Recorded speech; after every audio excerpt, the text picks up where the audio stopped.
it, and I might go through and say, you know, maybe what are some ways we could make this better? Maybe I don't say slide down in the living room 2 times. So you kind of critique it and say, here are a few ways we can make it better, here are a few things that make it good.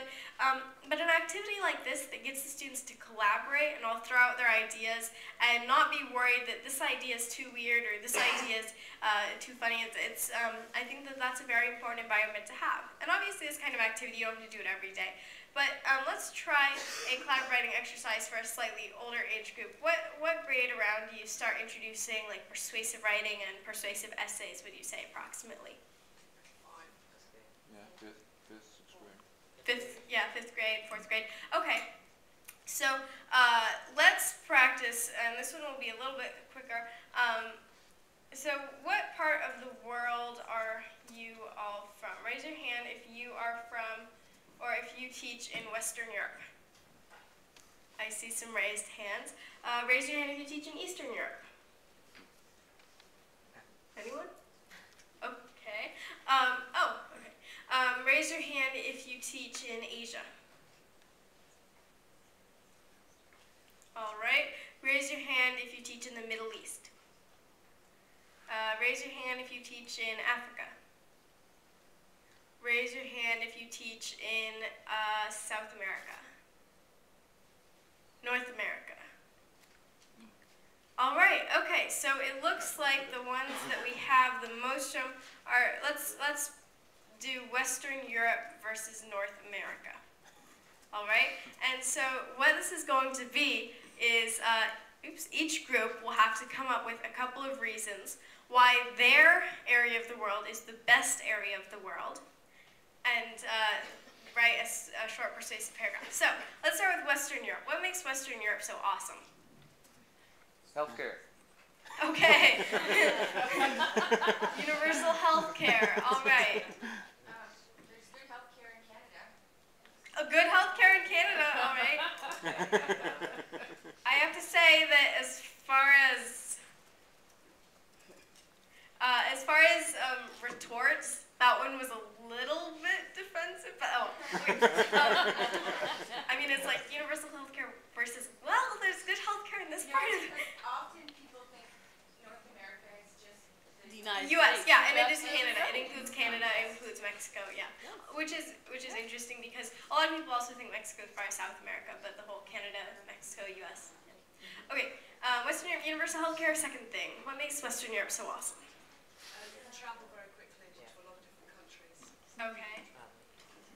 So, Close proximity. easy transportation, close proximity. Yeah, you Well, could say public this is transportation. Hmm? Public transportation. And Public well-developed- transportation. And well-developed trains. Okay, Western Europe is kicking North America's butt right now, so what else can we say about North America? Come on, we need to... Lots of room. Lots of room! Bigger cities. backyards. Cooler animals. More animals. Yeah, more animals. Better animals. Okay, back to Western Europe. You better go on the defense here. Beer and wine. Oh, yeah. Beer and wine. Beer and Let's wine. just say Yeah. food possibly. Wait, did you just say beer and wine? We said beer and wine. Okay. And slow food. Slow food, right. Yeah. Although, then again, benefit versus, or whether that's good versus bad. What about Canadian beer? Oh, okay. Okay, this is not going to turn into a food and wine debate under my watch. This is not going to turn into French wine versus Canadian beer versus whatever in the U.S. Okay, let's stay off that. Okay. Lots of history. North America. They have lots of history too. Lots of future. No. Lots of Lots of future. Oh yeah. That's a slightly harder to prove point. Very well documented. That's all. Maybe. Less taxes. Okay. That's debatable. That's debatable. Oh, pyramids in North America. Oh yeah. Oh, that's right. Aztec. Pyramids, yep. Oh. South America civilization. like But- came up. That's Inca. No, Incans were South America. South Mayans America, were- yeah. Oh, that's right. South America. This is We're North not- America. What we're am I doing saying? North Sorry, I America, didn't mean to say South America. That's the Yeah. difference. Mayans. Mexican civilizations, Maya. Wait, were the Aztec. Maya? Were Yeah, the- yeah, yeah, okay. yeah. Maya Aztec, that's right. Wait, the Olmec were. Yeah, Oh, Olmec the were there. Olmec Yep. were, yes, they did. Okay, so lots of civilizations. They have national parks in America, which are up Yes. You can put it under more, a lot of National room. parks. All right, this is getting unfair. 1, 2, 3. We need a couple more for Western Europe. All right. National parks. Churches, Languages. castles, Languages. Languages and castles. castles. Languages and castles. Oh yeah, castles. We've got castles. All right. Okay. So we have 1, 2, 3, 4, 5, 6. 1, 2, 3, 4, 5, 6. Oh, perfect. Okay. Now we need a neutral person. Is there anyone who does not come from or teach in Western Europe or North America? I mean, teach in Western Europe or North America. Come from here.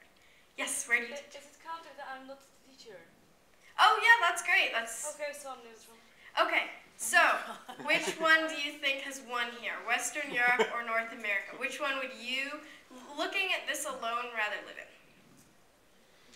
It's pretty tough with that Canadian beard. I like wine more. Oh, so you're biased? Okay. All right. Is there anyone here from Asia or Eastern Europe or? Yeah, you better put champagne up on Western Yeah, Europe. put champagne up, it's all over. Beer, wine, champagne. Ice wine under North American. You have what? Ice?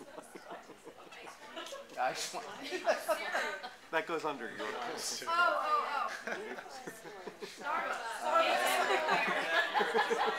I'm from Seattle. We can brag. Oh yeah. Okay. Actually, it's not good to brag about. We just like distribute caffeine all over the world. I'm not sure if that's a good thing or North a bad America's thing. home of rock and roll. Okay. This is enough. I unleashed a monster here. So it looks like, all right, raise your hand if you, a free bias original, just looking at this, raise your hand if you think Western Europe has won. Okay, raise your hand if you think North America has won.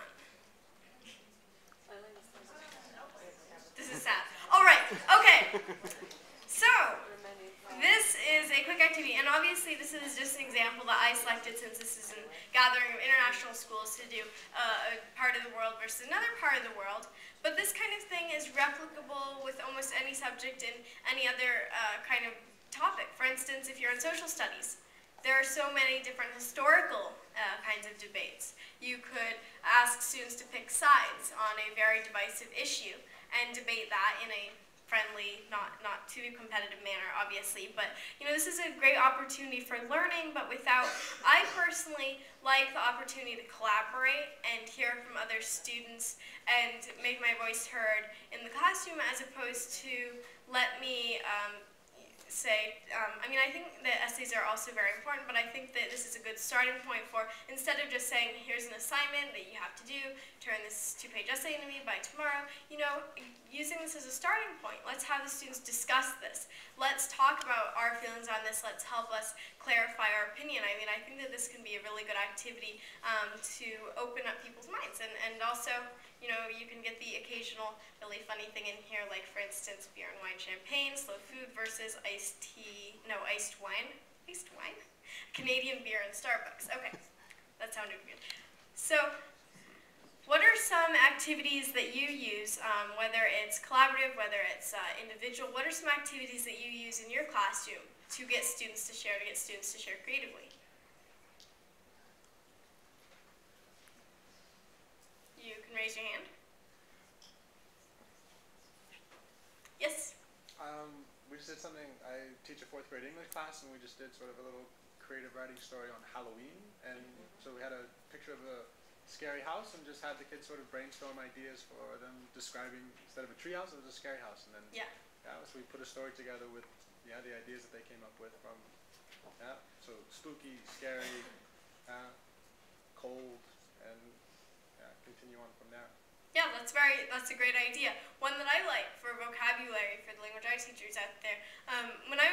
So I was learning vocabulary, and I would like to make up stories or like short paragraphs using all the vocabulary words, and I would get some pretty awesome results because these were like SAT vocabulary words I was practicing with out of the SAT vocabulary book. So these would be these pretty long words with lots of Latin, Greek roots, all that sort of thing. So I would then write out a paragraph about, it was often about some mean king or mean prince because I like that sort of thing, and then using all the words. So exercises that maybe go beyond the normal, okay, tell me what is the meaning of this word, can you use this word in a short sentence. I mean, I liked using it in really creative paragraphs or really creative stories, so I think that kind of going and taking something that is part of the curriculum and having an activity that really complements it and gets students to use their creativity can be very handy. Now I'm going to switch gears a little bit. Another and question? Yes.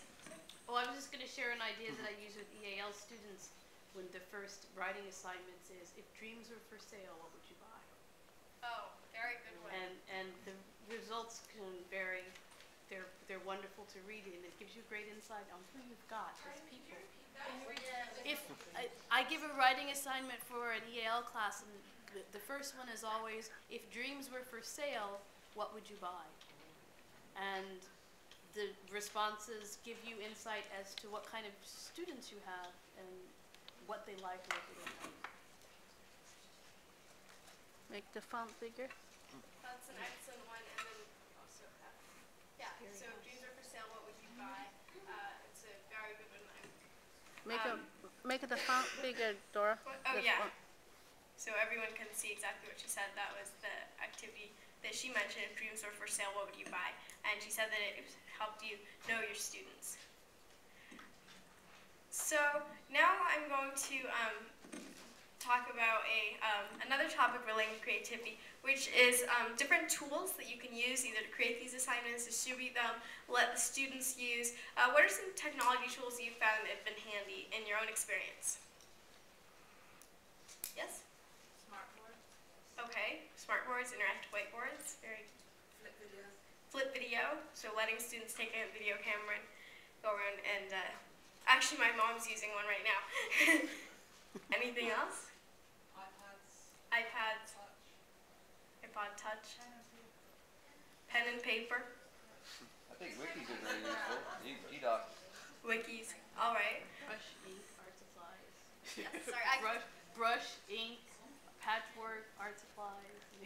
brush and ink, patchwork. I should actually start writing all this down. Okay, so wikis, pen and paper, brush and paint. You said brush and paint, right? Art supplies in general. Oh, arts, yeah, art supplies, okay. iPads, iPods, Computer. Computer, yeah. video, smartphones, Board. smartboard. Okay, so here are all of the, am I missing anything? Even they like using their own little whiteboard or little blackboard. Personal whiteboard or blackboard, yeah. Okay, great. So here are a few of the technologies which I've seen. I'd like to just add a couple more to that list. Some of my own experience that I use, I really like a lot of stuff online that allows you to create images. I don't know if any of you have heard of Blogster. They have a Blogster EDU for education. So it's creating these posters, and I believe the posters can have like video and pictures, but they're also just like printable off of a normal printer. And you can create all kinds of artwork, insert your own pictures, all sorts of stuff like that.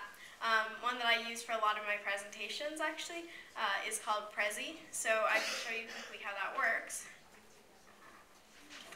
And I'm not getting endorsed by any of these companies, just to let you know.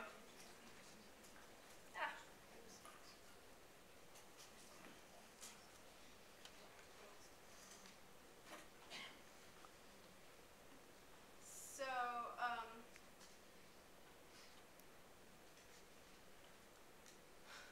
okay, I'll just show you one off the, some of those are my sisters for music. So. All right, so this is, if it'll load. Here we go.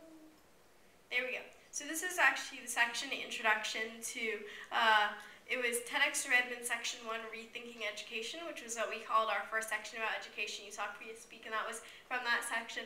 And so it was, what do these all have in common? Waiting for Superman, Race to the Top, TEDx Redmond Part 1. And then it was, you go to the next slide, and it was Rethinking Education. So basically what it is it's this huge canvas, and you can, and all you have to do is, so let's say I want to go edit this Prezi, then it's a,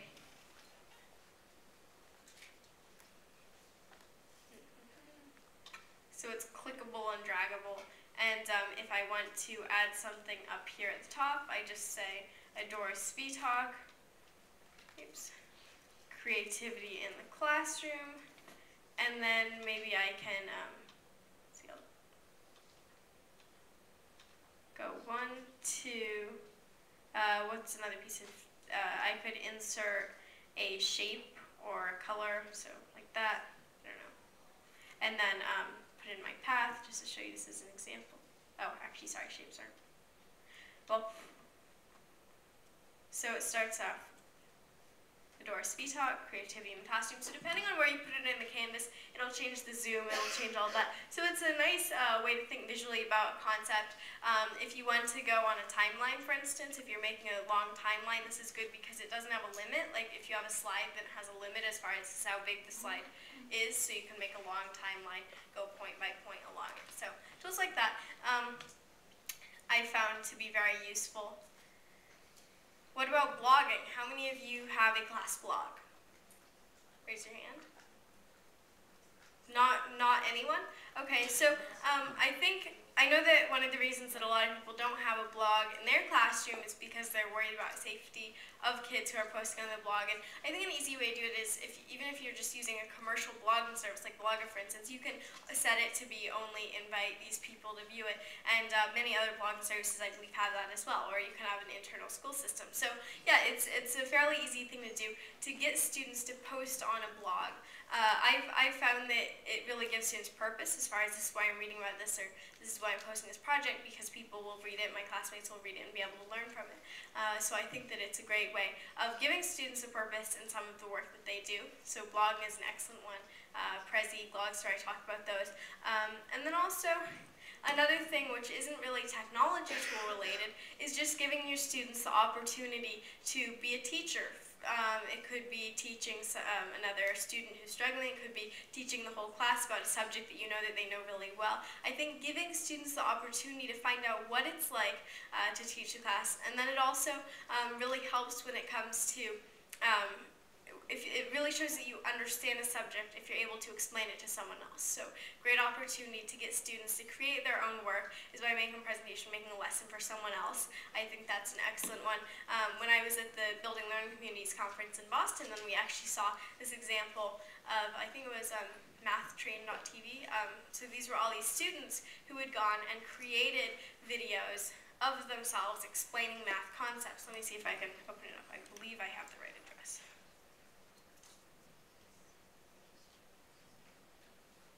Yes. So, for instance, prime factorization. So it's all these kids who have just learned a concept and who then go and explain it. Like, I'll just show you a little bit of a sample of one of these. Hi, I'm Bob, and I'm going to show you how to do prime factorization. So what we're going to do is we're going to make a factor tree. A factor tree is you take a number, such as the number 32, and you break it up into its prime factors. So 32, we're going to break it up into the numbers 2 and 16. So we're going to try to get it down to all prime numbers. A prime number is when... So as you can see, it's explaining the concept, and her face isn't showing. They all use, excuse me, they all use fake names. So for instance, she's going by Bob to protect their identity. And as you can see, it's posting online. It's posting for the wider world, but it's completely safe. There's really not a good way to track down this person. So yeah, I would say that really addresses some of the safety concerns that are existent. How many of you, I know that you talked about giving students flip video cameras.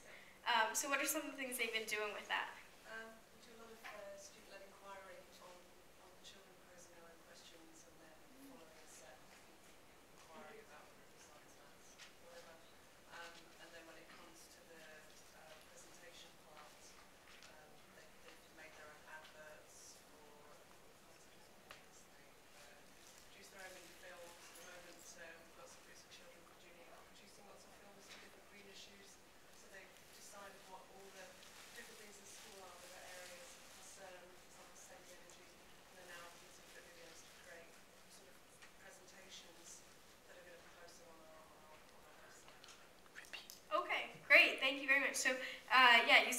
video cameras, and again an example of really making the learning relevant because they're able to create those projects.